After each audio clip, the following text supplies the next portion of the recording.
For 3 long years, I was the captive husband of an obsessive, pathologically possessive woman. Then she got in a car wreck and lost her memory. Her family celebrated like it was the 4th of July. They dragged me to the front of the line at the courthouse, slammed a $50 million check in my hand, and finalized our divorce before the ink on the doctor's report was even dry. My former father-in-law jabbed a finger in my face, his voice a low growl. Take the money and get on the first flight to Phuket. If you ever show your face in front of her again, I'll make you regret it. I packed my bags that night.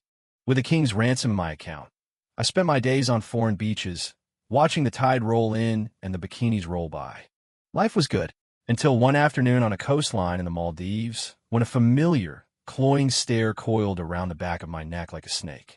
I turned and met her eyes, red-rimmed with a terrifying, single-minded focus. Her long, elegant fingers toyed with a pair of solid gold handcuffs. A sickeningly sweet smile played on her lips. Well, hello there, Mr. Prey. You smell an awful lot like my future husband. Why don't we just skip the dating part? Her lines were even crazier than before. My skin crawled. Without even grabbing my shoes, I booked a flight to Bali and ran. But when I woke up next, I was shackled to the all-too-familiar leather bed frame. Her hot tears splashed on my neck. I went to so much trouble to catch you with a clean slate, she whispered. If you run again, I'll just have to have you preserved. A perfect specimen, forever. Chapter 1. The air in the hospital's executive suite smelled of antiseptic and lilies. Isabella Thorne, a thick bandage wrapped around her head, stared blankly at the ceiling. Who are you? She asked, her voice a fragile whisper. Why can't I remember anything? Her slender fingers clutched the white comforter, knuckles pale. The door flew open, kicked in by her father, Conrad Thorne. He stormed in, waving a stack of documents like a battle standard. A bodyguard immediately locked the door behind him. My darling girl, not remembering is the best thing that could have happened. Conrad slapped the papers down on the bedside table, rattling the water glass. He spun on me, his eyes, burning with hatred, finding me in the corner of the room. He looked like a bull ready to charge. Leo Vance, you signed this. Conrad pulled a cashier's check from his breast pocket and flung it at me. It hit my chest and fluttered to the floor. The blocky print, $50 million, seared my retinas. Take the money, divorce my daughter, and get lost. Go to Phuket, go to hell, I don't care.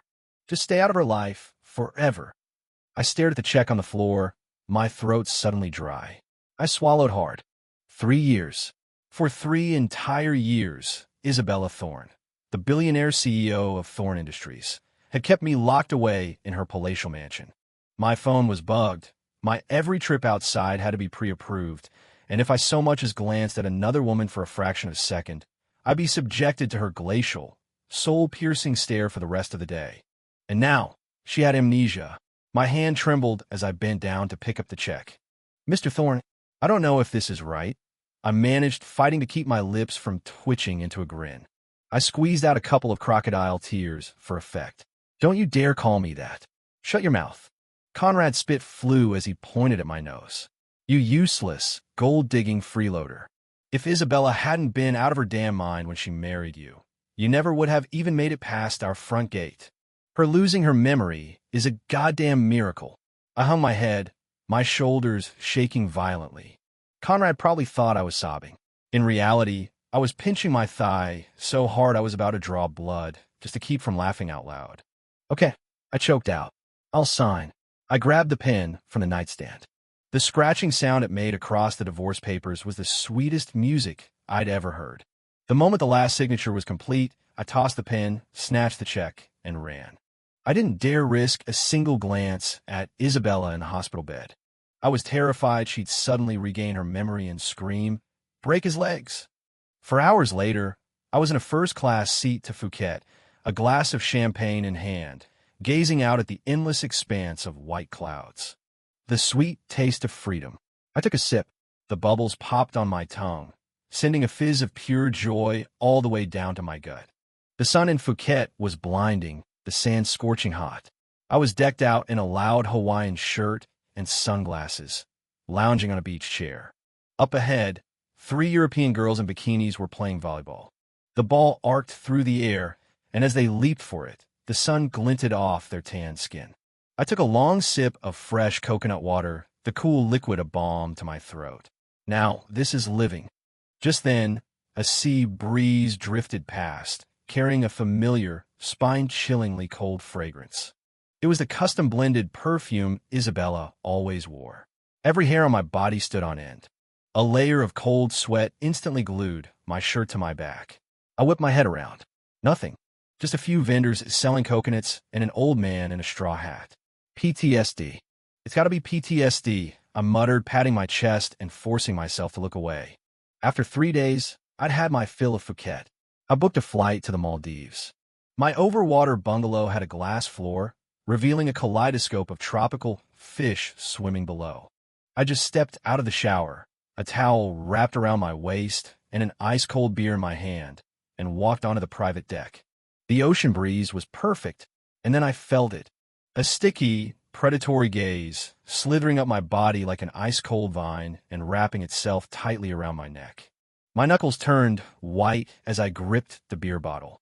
The feeling was sickeningly familiar. I turned around, my movements stiff and robotic. Leaning against the deck's wooden railing was a woman. She was dressed in an impeccably tailored black power suit that seemed shrink-wrapped to her body. The button at her chest was strained to its absolute limit, threatening to pop free at any moment and reveal a curve so deep and commanding it felt like an act of aggression. The fabric was stretched so tight over her G-cup bust that every breath she took was a display of lethal temptation. Isabella. The bandage was gone. The sea wind whipped through her long, dark hair. And those eyes, red-rimmed with obsession, were locked onto me. In one hand, she playfully dangled a pair of solid gold handcuffs, the links clinking together softly. A pathological smile crept across her lips. She took a step toward me on her 4-inch stilettos.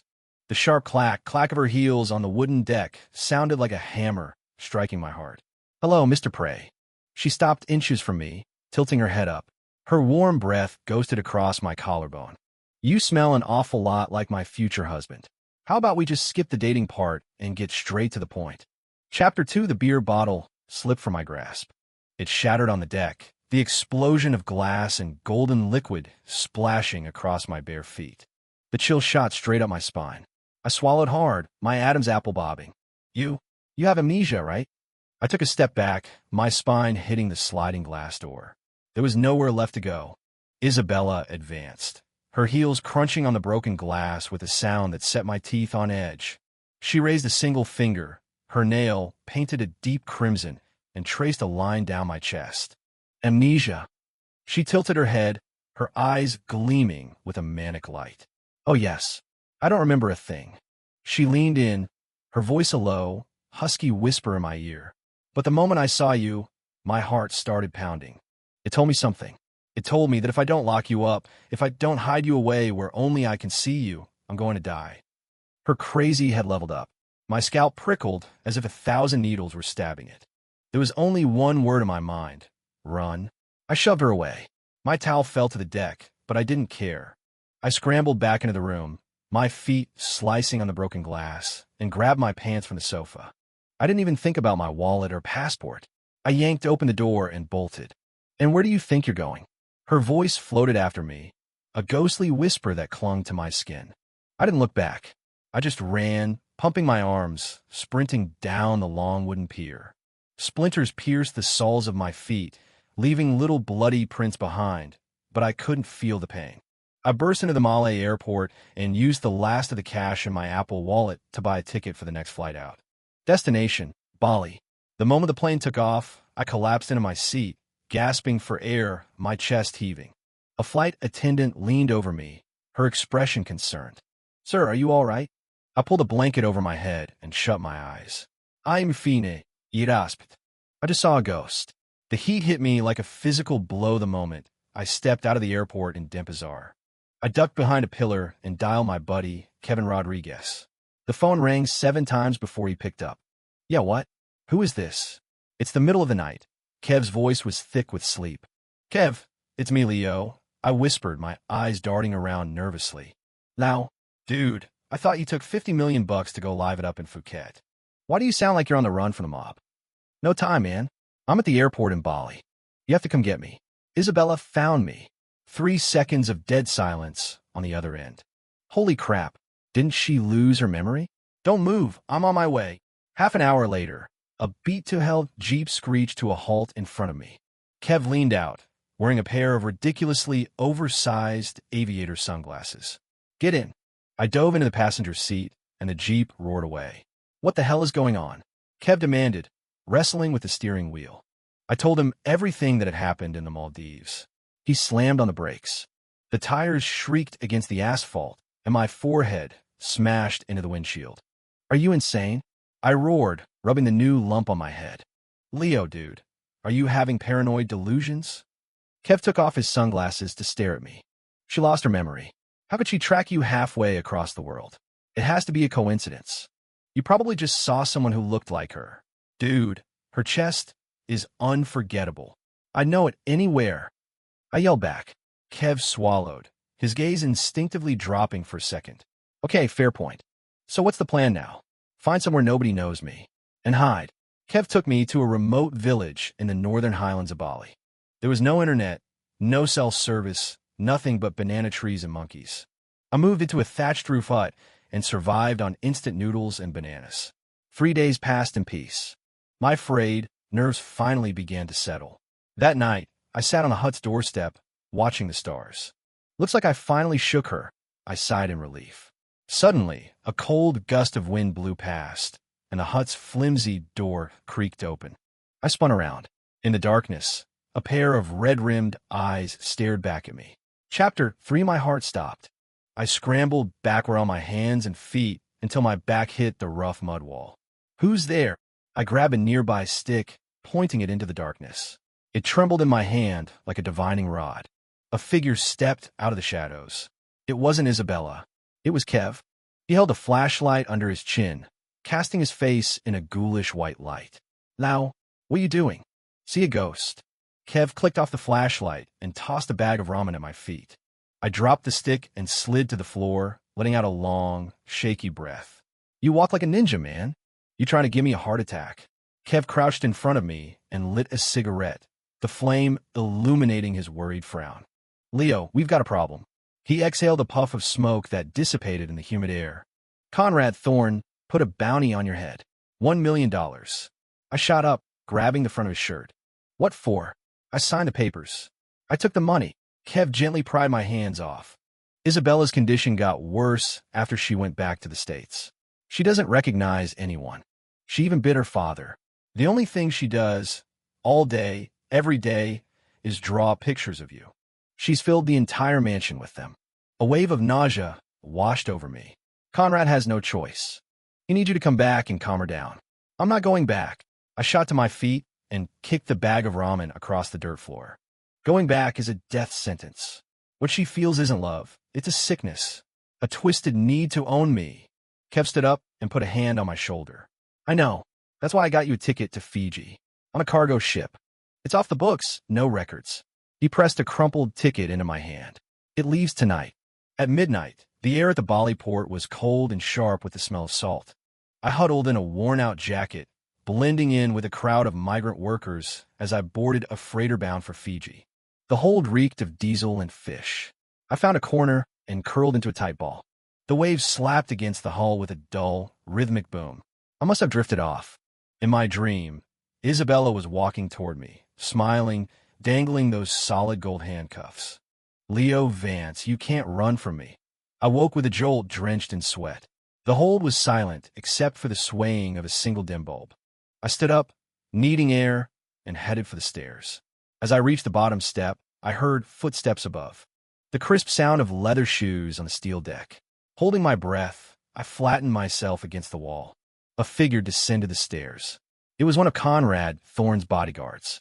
He was holding a photo, using the dim light to compare it to the sleeping men in the hold. My blood ran cold. How did they find me here? I scanned the hold and saw a stack of wooden crates at the far end. Crouching low, I crept behind them. The bodyguard's footsteps drew closer. He stopped right in front of the crates. I clamped a hand over my mouth, terrified he'd hear me breathe. Come on out, Mr. Vance. I know you're in there, the bodyguard said, his voice devoid of emotion. I shut my eyes, my heart hammering against my ribs. Just then, the ship lurched violently. The bodyguard stumbled back a step to catch his balance. It was my only chance. I exploded from behind the crates and drove my fist straight into his nose. He let out a choked cry and crumpled to the floor. I didn't wait. I sprinted up the stairs and burst onto the deck. The sea wind hit me, carrying the sting of salt spray. I ran to the ship's railing and looked down. The black water churned below like the maw of some great beast. "Don't move." The bodyguard was right behind me, a taser in his hand. Blue sparks crackled at its tip. I clenched my jaw, closed my eyes, and jumped. The icy ocean swallowed me whole. Chapter 4 saltwater flooded my nose and mouth, a burning shock to my system. I flailed wildly, kicking and clawing my way back to the surface. The freighter's engine noise faded into the night, its lights shrinking to a distant star. There was nothing around me but endless, rolling darkness. "Help!" I choked out, but the wind snatched the word away. Just as my strength gave out and my body started to sink, a piece of floating driftwood bumped against my shoulder.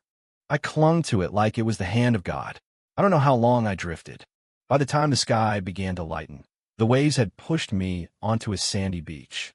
Every bone in my body ached. I lay there, face down in the sand, just breathing. Where am I? I forced my head up. A short distance away, a wooden sign read, "Welcome to Fiji." I had actually made it. I struggled to my feet and dragged myself inland. I found a cheap motel and paid for a room with the last few dollars I had on me. After a hot shower, I lay on the stiff mattress, staring at the ceiling. Thorne's men will track me here. I can't stay long. I forced myself up and peeked through a slit in the curtains. The street below seemed calm. Suddenly, my eyes locked on something. A black SUV was parked across from the motel. The window was down, and a man in sunglasses was staring directly at my building. It was the bodyguard. He had beaten me here. I yanked the curtains shut, my back pressed against the wall, my breath coming in ragged gasps. I had to get out. Now, the room had a small window in the back. I pushed it open, dropped into a trash-filled alley, and ran without looking back. After several blocks, I plunged into a bustling marketplace, a chaotic symphony of vendors hawking fruit and fish. I tried to disappear into the crowd. A hand clamped down on my arm. I flinched, spinning around with my fist raised. "Leo, it's me." Kevin tore off a straw hat, his face etched with worry. "What are you doing here?" I hissed, grabbing his shoulders. "Thorne put a block on all commercial flights in your name. I had to pay a smuggler to get me here," he said, wiping sweat from his forehead. "Come on, it's not safe." He pulled me through the market and into a battered van. We took off, bouncing down a rough mountain road. "Where are we going?" I asked. "The Seychelles," Kevin said. "I know a guy who can get us there." I leaned back and closed my eyes. When would this nightmare of running ever end? 2 days later, we were in the Seychelles, an island nation in the Indian Ocean. It was paradise, but to me, it was just a prettier cage. We hid out in a remote fishing village, keeping a low profile. I started to think, just maybe, we were finally safe. Until one evening, I was sitting on a seaside cliff, watching the sunset bleed across the water. Behind me, I heard the sound of high heels on rock. Clack, clack, clack. My heart seized. The sound was etched into my very bones. I turned, my body rigid. Silhouetted against the setting sun, stood Isabella. She wore a crimson slip dress, the sea breeze molding it to her body. The red silk did little to contain her formidable curves, the deep shadows of her cleavage shifting with every breath. She took off her sunglasses. Those red-rimmed eyes locked onto me. "Leo Vance, you're quite the runner, aren't you?" A sick smile touched her lips. In her hand, she held the solid gold handcuffs. "But the game is over." She walked toward me, each step a hammer blow to my sanity. I backed away until my heels were hanging over the edge of the cliff. Below me, the waves crashed against the rocks. "Stay back," I yelled, my voice trembling. "You lost your memory. Why won't you just leave me alone?" Isabella stopped, tilting her head. "I told you, I don't remember anything. But there's one thing I know for sure." She lunged, grabbing the front of my shirt. "You are mine." Chapter 5. The force of her tackle sent us both tumbling backward onto a patch of soft sand behind the rocks. She landed on top, pinning me down.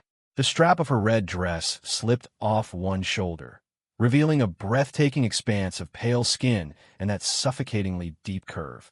Her warm, frantic breaths washed over my face. Run. Why did you stop running?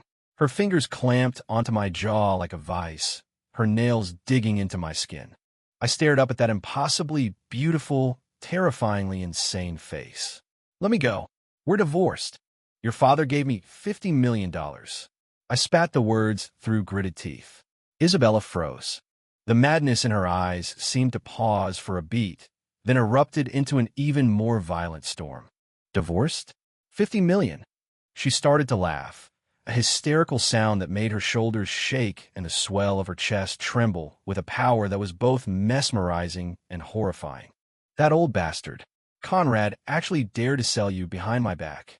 She ripped open my shirt, the buttons scattering. Her cold fingers pressed against my bare chest. And you worthless piece of trash. You sold yourself for a pathetic 50 million? Is that all I'm worth to you? My skin crawled. That's not the point. The point is you're a psychopath. Isabella, calm down, I said, trying to reason with a hurricane. You have amnesia. You don't even know who I am. This is just some twisted instinct. Instinct? She lowered her head and bit down hard on my collarbone. Act. I sucked in a sharp breath, shoving at her shoulders, but she was impossibly strong. Yes. Instinct, she whispered, licking a speck of blood from her lips, her eyes glazed over. And my instinct is telling me to lock you in a cage, to give you nothing but water, to make it so you can only look at me, only depend on me for your very survival. She raised the gold handcuffs, and, with a soft click, she locked one cuff around my right wrist. Just as she reached for my left, a rock flew through the air and slammed into the back of her hand. Ouch! Isabella cried out, dropping the handcuffs in the sand. Leo, run! Kevin scrambled out from behind the rocks, holding an even bigger rock. I seized the opportunity, shoving Isabella off me and scrambling to my feet. The half-shackle on my wrist clanked as I moved. Kev, you're the man, I yelled, sprinting away without a second glance. Behind me, Isabella let out a furious, primal scream. Leo Vance, you go back here. I'll break your legs. We tore through the village. Kev shoved me into a rusty pickup truck. The airport. Go, I roared. The truck fishtailed down the dirt road. I checked the rearview mirror. No one was following. Leo, that woman is evil. How did she find us? Kev panted, wiping sweat from his face. I stared at the gold cuff on my wrist, and a horrifying realization dawned on me. There's a GPS tracker in this thing. My face went pale. I smashed the cuff against the passenger window. The glass held firm, sending a shock of pain up my arm. It's not breaking. It must be titanium. I slumped back in the seat, utterly defeated. Kev slammed on the brakes. So where to now? I pulled up a map on his phone, my eyes scanning the globe. They landed on one name. Mauritius. I gritted my teeth. If I can't hide from her, I'll fight back. She thinks she has amnesia? Fine. I'll use it against her. I'm going to make her give up on me herself. 10 hours later, we landed in Mauritius.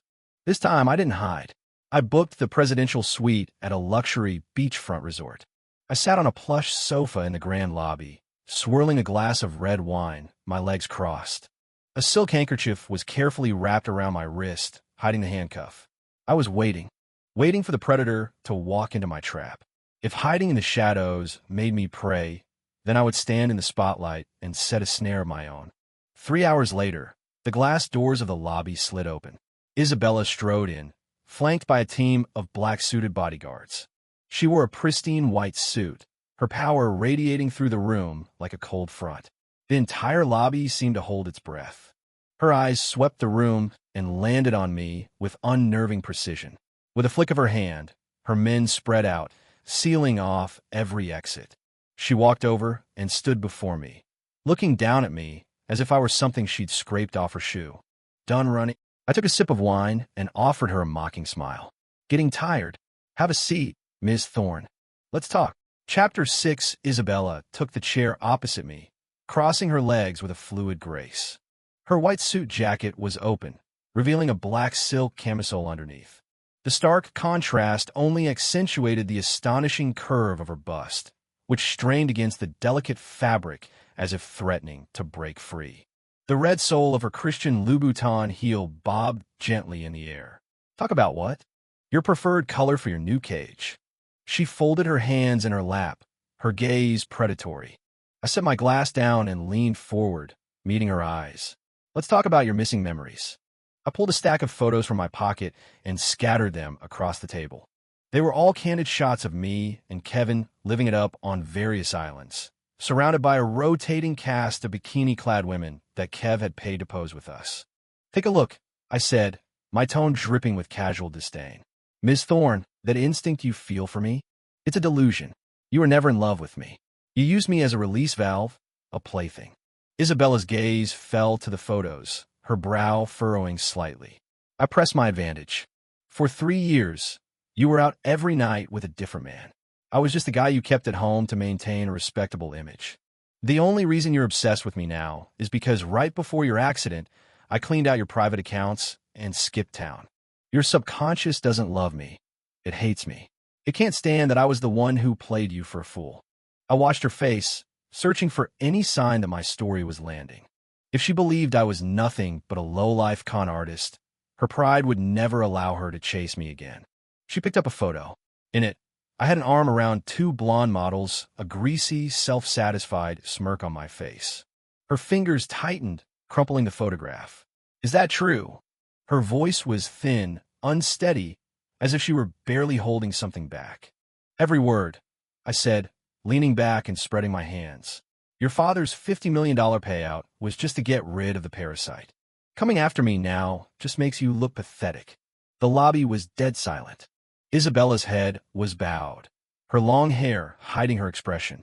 I could see her shoulders trembling. It's working. A wave of triumph washed over me.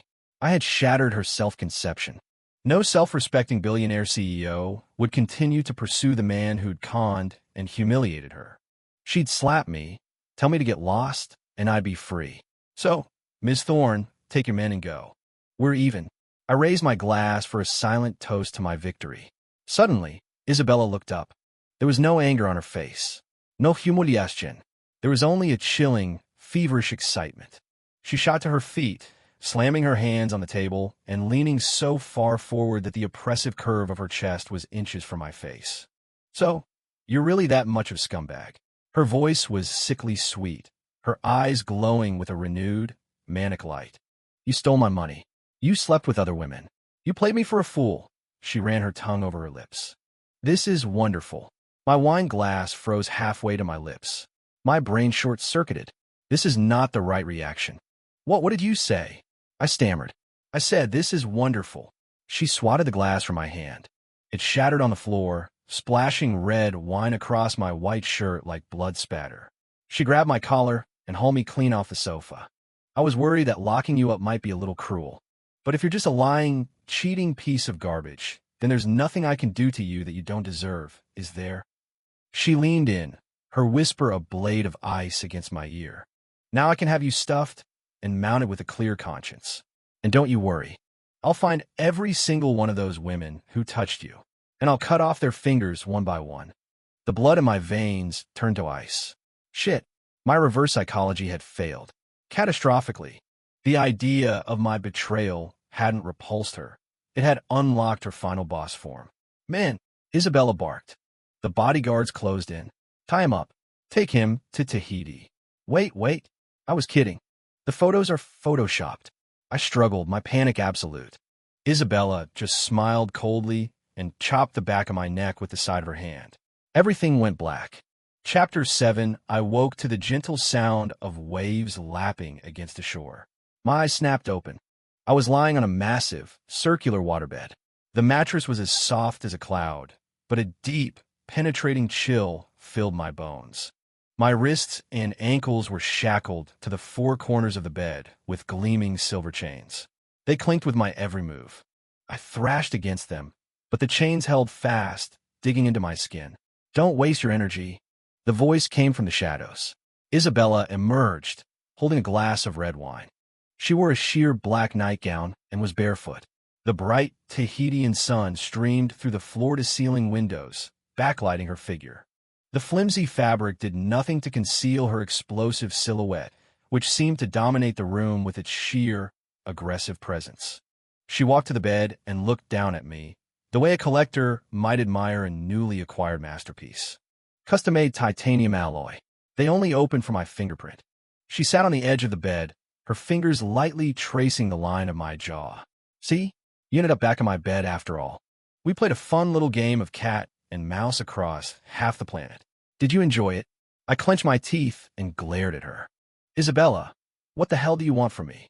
You have amnesia. Why can't you let me go? The smile, amnesia. She let out a cold, hollow laugh. The manic gleam in her eyes faded, replaced by an expression of pure, condescending ice.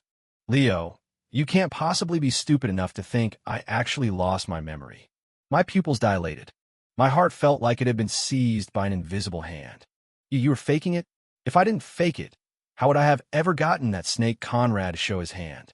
How else would he have felt confident enough to push you out so he could bring his illegitimate son into the company to take over? Isabella released me and walked to the window, gazing out at the endless blue ocean. I knew he was planning to make a move. That car accident? He arranged it. She turned back to me, her eyes as sharp as daggers. So I played along. I pretended to be a vegetable and let him think he'd won. And then I watched him get rid of you. My mind was reeling, trying to piece it all together. Then why hunt down? If you were setting a trap for your father, why did you care what I did? I roared. Isabella returned to the bed, leaning over me, her hands planted on either side of my head. The sheer pressure of her presence was suffocating. Because you ran, she said, her voice suddenly breaking, sounding like a little girl whose favorite toy had been stolen. I just wanted to use this as a chance to see if you had even a tiny shred of real feeling for me. And what did you do? You took the 50 million and ran faster than anyone I've ever seen. You were in Phuket ogling women in bikinis. You were in the Maldives drinking beer. You didn't even look back once. Hot tears welled in her eyes and fell, splashing onto my neck. They were scalding. I loved you so much. You were my entire world, and you treated me like I was just some psycho. She dove down, sinking her teeth into my shoulder. The sharp, metallic taste of blood filled the air. I didn't fight back, because it all suddenly made a horrifying kind of sense. From the very beginning, I was just a pawn in her game. She used her amnesia as a cover to purge her enemies from the family business, and she used the globe-spanning chase as the ultimate loyalty test for me. And I had failed, spectacularly. So, your father is dealt with now? I asked, my voice flat, ignoring the searing pain in my shoulder. Isabella lifted her head, my blood staining her lips. Of course. He's enjoying his retirement in a federal prison. The entire Thorn Industries is mine now. She licked the blood from the corner of her mouth. And you, Leo Vance, you have no one left to protect you. For the rest of your life, you belong to me. You're never going anywhere ever again. I looked at her insane, triumphant face and started to laugh. A deep, hollow laugh that shook my entire body and made the chains rattle. Isabella frowned. What are you laughing at? Have you lost your mind? I stopped, my expression turning clear and sharp, almost pitying. Isabella, you really think you've won? I took a deep breath and delivered the one secret that would shatter her world. You seem to have forgotten. The day before your accident, you had me sign an authorization form for an overseas trust. Chapter 8. Isabella's expression froze. Her pupils contracted to pinpricks, and the weight of her body, which had been pressing down on me, suddenly lifted. What? What are you talking about? She stammered, a flicker of genuine panic in her eyes for the first time. I stared at the ceiling, my voice calm and even. That trust holds the largest pool of Thorn Industries offshore assets. It's valued at over $3 billion. To protect it from your father, you made me the sole beneficiary and executor. I turned my head to meet her disbelieving gaze. While you were playing your little amnesia game, I was busy. You think I was just on a $50 million vacation. A cold smile touched my lips. I went to Phuket to meet with the trust's agent in Thailand. I went to the Maldives to begin liquidating the offshore accounts. Bali, Fiji, the Seychelles, every island, every move was another step in systematically laundering your offshore empire into my personal, untraceable accounts. Isabella stumbled backward, hitting the glass of the window with a dull thud. Impossible. You're not that smart. You're just a freeloader who lived off my money, she shrieked, her finger trembling as she pointed at me. Desperation is a powerful motivator. I gave a sharp tug on the chains. You kept me as your pretty little bird in a gilded cage for 3 years. I had to build myself a backdoor. As of right now, the entire offshore funding pipeline for Thorn Industries has been severed. All I have to do is press a button on my phone, and your domestic operations will collapse into bankruptcy by morning. The room was utterly silent, save for the sound of the waves. Isabella stared at me, her chest heaving, the magnificent curve of her bust rising and falling with each ragged breath. She lunged at me, grabbing a fistful of my hair. You dare threaten me? Do you have any idea how easy it would be for me to kill you right now? Kill me?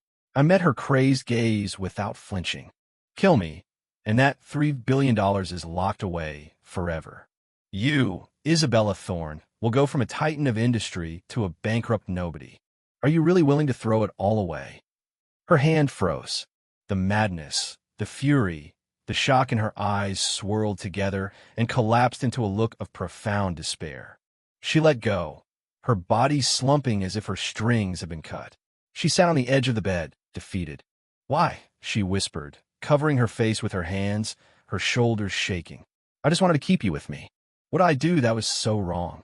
You confused a person with a possession, I said coldly. Now, unlock the chains. Isabella didn't move. She looked up, her eyes red and swollen, her makeup smeared by tears. Then, in a move that completely blindsided me, she threw herself onto the bed, wrapped her arms around my waist, and buried her face in my chest. No, I'll never let you go, she sobbed, clinging to me like a child. Let the company go bankrupt. I don't want the $3 billion. As long as I can keep you locked up here, I'd rather be a beggar on the street. I was stunned, completely and utterly stunned. This was not how the script was supposed to go. Any rational CEO, faced with financial ruin, would negotiate. They would cut their losses. But this woman would rather burn her entire empire to the ground than lose her favorite toy. Are you insane? That's $3 billion, not 300. I yelled. I don't care. I can always make more money. But if you leave, I'll never find you again. She looked up, her face a mess of tears, but her eyes held a terrifying, stubborn resolve. Leo Vance, you can say whatever you want, but I am never, ever letting you go. We can starve to death on this island together for all I care. I closed my eyes in utter despair. I had planned for everything. I had leveraged greed, logic, and the fundamental principles of business. But I had forgotten one crucial variable. A psychopath doesn't operate on logic. Just as I was about to resign myself to my fate, the door to the room was kicked open with a tremendous crash. Now, I'm here to save you. Kevin stood in the doorway, holding a roaring chainsaw above his head like a post-apocalyptic hero. Isabella's head snapped toward him, her expression turning glacial. You again, you fat little cockroach. She stood up, calmly picked up the half-empty bottle of red wine from the nightstand, and smashed it against the bedpost. The bottle shattered, leaving her with a jagged, deadly weapon. Holding the broken bottle, she started walking toward Kevin. Today, nobody is taking him from me. Chapter 9. Kev stood there, the chainsaw buzzing in his hands, watching the murderous glint in Isabella's eyes as she advanced on him. He swallowed hard. Leo, my man, I think she might actually be crazier than the chainsaw.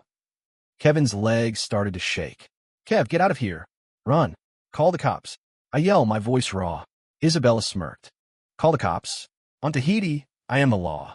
She moved with a startling, predatory grace, sidestepping Kev's clumsy swing of the chainsaw and pressing the jagged edge of the broken bottle against his throat. A thin line of red appeared on his skin. Kev froze solid. The chainsaw clattered to the floor. Mom, Isabella, let's just talk about this, okay? No sudden moves, he stammered, his hands shooting up in surrender. Isabella didn't even look at him. Her gaze was locked on me. You want to leave, Leo? Go on. Let's see you try. She applied the slightest pressure to the bottle. A bead of blood trickled down Kevin's neck.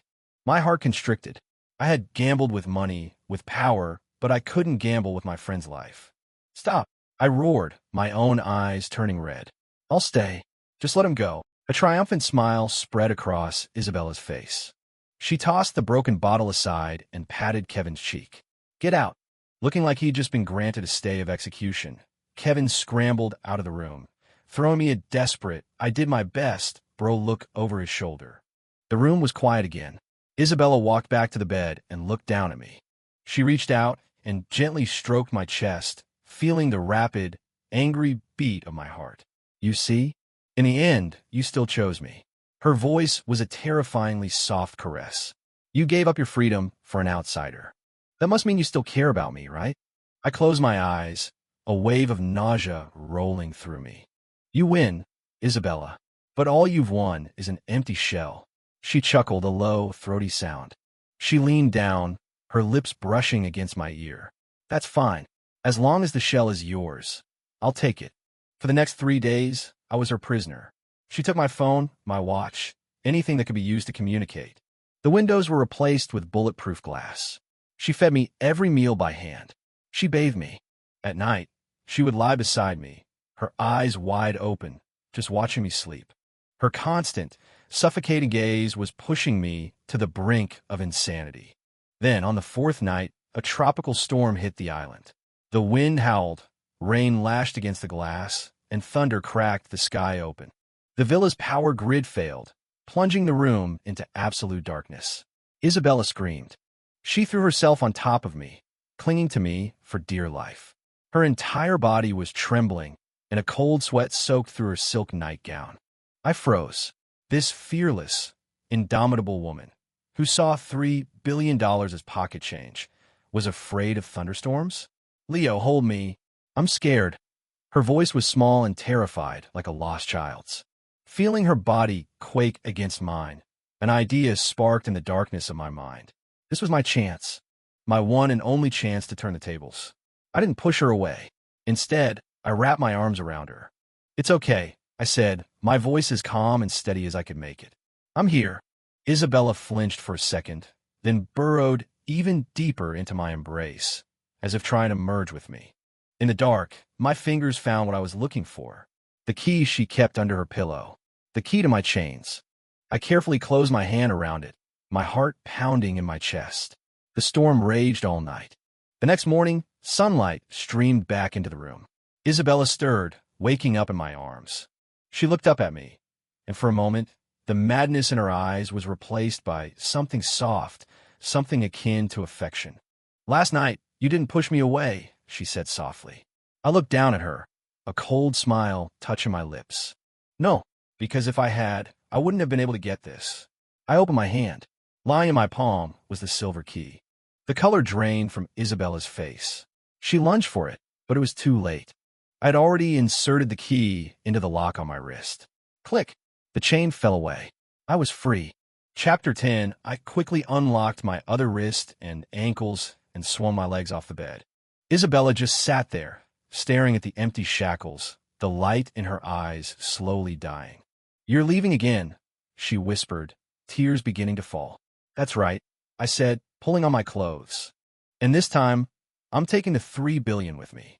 I walked to the door and paused, my hand on the knob. You know, Isabella, you can't force someone to love you by caging them. All you'll ever get is hatred. I opened the door and walked out into the blinding Tahitian sun without looking back. Kevin was waiting for me on the water in a seaplane. Lau, you made it, he cried, his eyes filled with tears of relief. I climbed aboard, and as the plane took off, I watched the villa shrink into the distance. I felt no joy, no sense of victory, just a profound, soul-deep exhaustion. Back in the States, I used the authorization papers to seize control of all of Thorn Industries' offshore assets. Isabella's domestic empire, starved of cash, began to crumble. She never called. She never sent anyone after me. It was as if she had simply vanished from the face of the earth. 6 months later, I was sitting in her old office on the top floor of Thorn Tower, looking out at the city below. Kevin came in, holding a file. Found her, Leo. She's in Palau.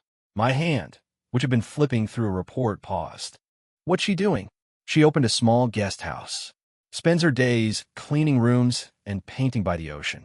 The paintings, they're all of you. Kevin sighed. You know, Leo, She had 100 chances to use what was left of her power to come after you, to start a war. But she didn't. She just walked away from it all and let you have it. I said nothing.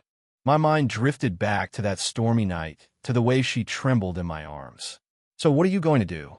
Kevin asked. Finish her off? I stood up and walked to the window. I had it all. The $3 billion, the power, the freedom. But I wasn't happy. At night, the other side of the bed felt cold and empty. Habit is a terrifying thing. Kev, book 2 tickets to Palau, I said, my voice low. He stared at me. What for? Are you going to offer yourself up on a silver platter? I'm going to collect a debt. I straightened my tie. She owes me for 3 years of my life. $3 billion doesn't even begin to cover it. 3 days later, on a sun-drenched beach in Palau, I found her. In front of a modest wooden guest house, Isabella was wearing a plain white t-shirt and jean shorts, crouched in the sand, painting. On the easel was a portrait of me, sitting on the beach in Phuket, sipping from a coconut. I walked up behind her, my shadow falling over her canvas. She looked up. The moment she saw me, the paintbrush fell from her hand. Her eyes instantly filled with tears. Are you here to take me to prison? She asked, her voice trembling. I looked at her, then reached into my pocket. I pulled out the solid gold handcuffs and tossed them onto her easel. They landed with a soft clink, gleaming in the sun. Leo, she whispered, confused. I crouched down to meet her gaze. Listen to me, Isabella. You're not a CEO anymore. You're a bankrupt, washed-up nobody. I held my wrist out to her. And I'm your creditor. For the rest of your life, you're going to work to pay me back. Isabella stared at me, her eyes wide, before the tears finally broke free, streaming down her face. She threw herself into my arms, her hands clinging to the back of my neck as she sobbed like a child. Okay, I'll pay. I'll spend my whole life paying you back. I sighed and wrapped my arms around her, pulling her close. This goddamn, beautiful, crazy woman. In the end, her sickness was contagious. The sea breeze blew past, warm and salty. A strange thought surfaced in my mind, a line from some half-forgotten song. Just like that, you conquered me, cutting off every retreat.